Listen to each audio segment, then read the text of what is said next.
Ladies of EDU 220, I missed you all last week.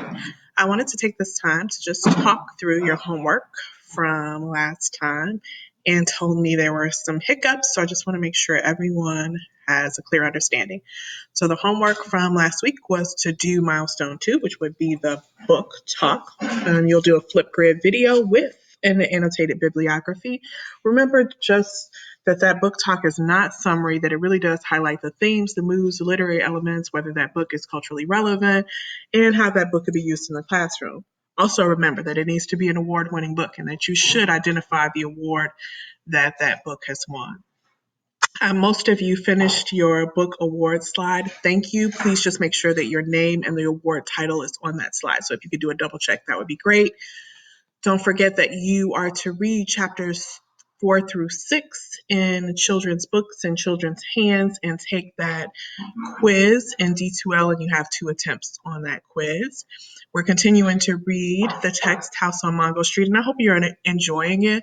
It is a simple but powerful text that really illustrates some of the things that you want to talk about in your book club, that culturally relevancy, some really great themes throughout. You'll finish the Danger of a Single Story writing prompt, and I know that there were some struggles uploading that, so let me know if you're still having trouble. I opened the module a few times, so hoping that that is completed. All of those things are due by this Sunday at midnight.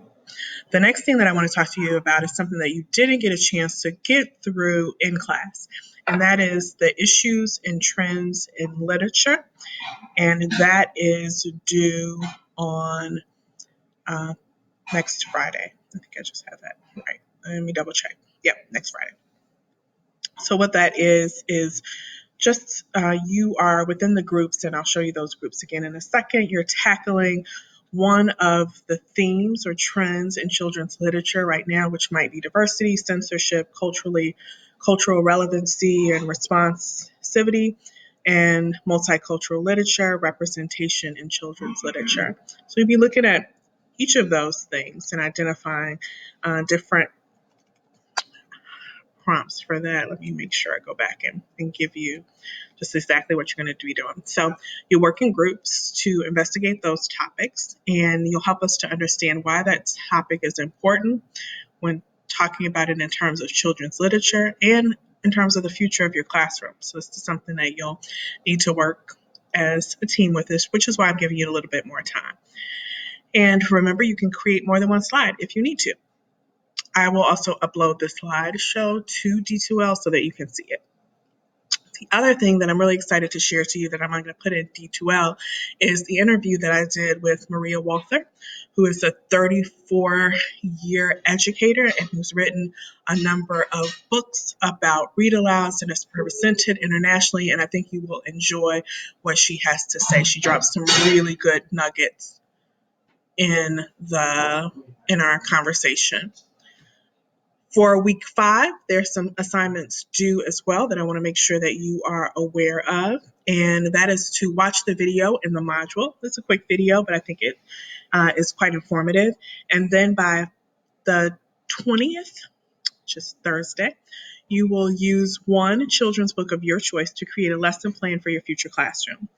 Your lesson should include consideration for diverse perspectives and multicultural classrooms, and an explanation of your lesson plan decision-making process.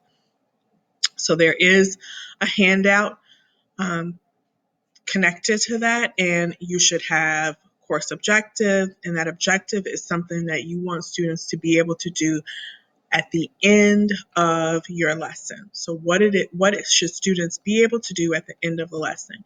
You should have activities, and you should have an assessment.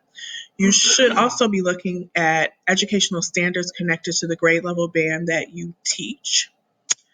And if you have any questions, and I'll probably make another video to walk through that.